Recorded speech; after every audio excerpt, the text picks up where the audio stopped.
My name is Lucia Hernandez Leal. My name is Karolina Śmiech. Together we coordinate the course Water Technologies in a Global Context. And we are here for one virtual excursion to see source-separated sanitation in practice. So join us and let's have a look.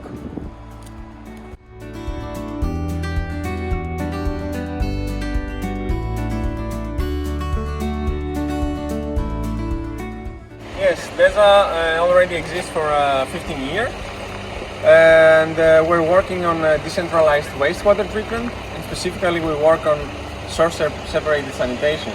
That means that we separate our wastewater at source. And here in Noorderhoek, we have this wastewater treatment plant already for 10 years, and our principle is based on the circularity and sustainable development. So we try to take back from the wastewater as many as we can, nutrients, energy, and also the water itself.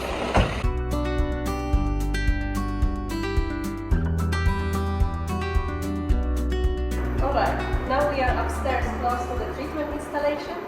Can you tell us what type of wastewater do you treat here? Yes, so we treat two kinds of wastewater. The one is called black water, and it's basically the toilet water. And then the rest of the house produces the grey water, which is the water from the sink, the washing machine, the shower, anything that doesn't come from the toilet. And as you can imagine, the black water is very concentrated, it has a lot of pollutants and a lot of nutrients, and the grey water is not so polluted. So we do different treatment for these two different wastewater. And here in Noorderhoek, we also have, all the houses also have a kitchen grinder, where they put all their food waste, and this food waste is getting grinded and then put together with the black water to produce even more biogas. And what are the benefits of this approach? The benefits are that because we have a concentrated stream and a diluted stream, we can do more energy efficient treatment.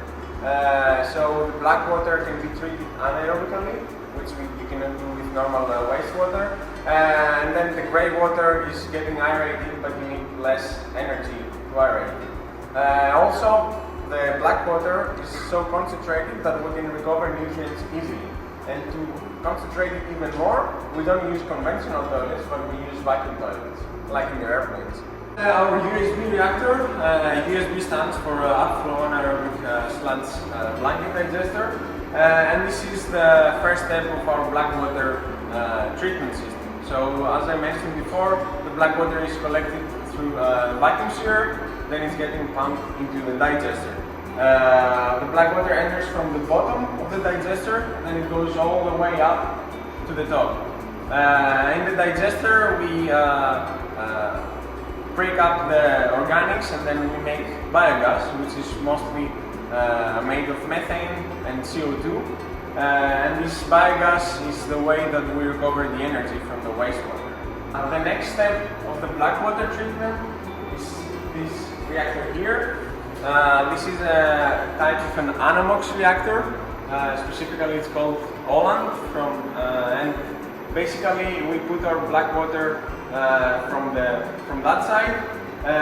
This is a big drum filled with carrier material, and all the biomass is growing on top of this carrier material.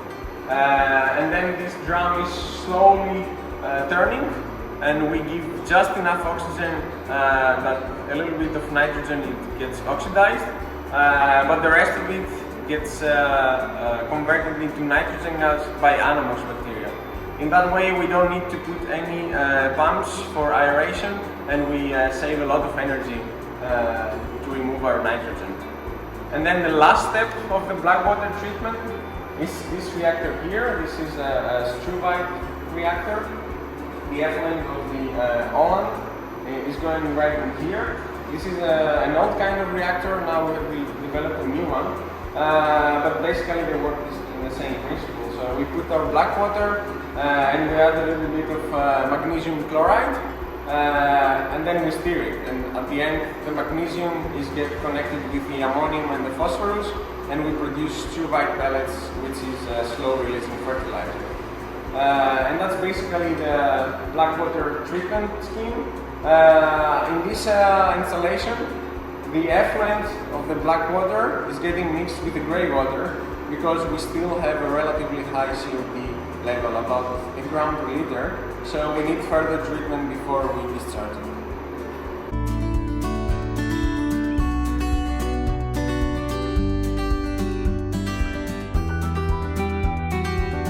Thank you very much for this tour. I think we really, really appreciated it. And what I also would like you to share with us and with the group is your own experience as a Wetsus Academy student and now alumnus. Yeah. So 4 years ago, you were actually there in the classroom. In a real classroom, not like now. Yeah, it was really nice actually. The master was even better than what I would expect before coming here. It's really nice. I really like the courses. It's good that we learn all the innovations and the latest developments in the field of wastewater treatment. And I think that Wetsus is probably one of the best places to learn this stuff, to know the cutting-edge technology in wastewater treatment, in nutrient recovery, also in clean water production. It was also really nice with my fellow students. We got along together really good, so that also helped to have a nice time. I also think that it's really good that we have all the courses in the first year, and then the second year is just your thesis and your internship. So you learn your theory at the beginning, and then you have a whole year to actually apply things, to learn things, use your hands. Yeah. There I have another question, because I think you chose then a literature review topic. Yeah. And how did that evolve into you choosing your internship, and what was your topic on the... So I actually did what you call capta selecta. I don't know if it's that thing or not, but that's what I chose for. So it was a mixture of literature review and a little bit of experiments in the lab, but it was just a 2-month course, let's say. So basically it's like a very small internship. You choose a topic. I chose a topic about bioflocculants, EPS, so that's extracellular polymeric substances. And in this case we were looking not how they act as flocculants, but how they act as adsorbents. So we wanted to see how EPS absorb heavy metals. And that was actually a really nice thing, because it made me realize that I liked the topic. And eventually I followed this topic, and I did my thesis also on EPS. I got the chance to work in Wetsus, I got the chance to speak with the PhDs, and that's something I suggest the students to do. So go at Wetsus and speak to the PhDs, don't be afraid of that. So they have to find out what each PhD is doing, because there's like a broad selection of things you can do in your thesis. So it's good first to know what each one is doing and see if you like it or not. So it was a good thing to do this capta selecta before. Well, it was fun to catch up. Yeah, it was really nice, and it's a pity that the students weren't here. Maybe if things get better soon, we can arrange it. We'll see. We'll see. Thanks. Thank you. Welcome.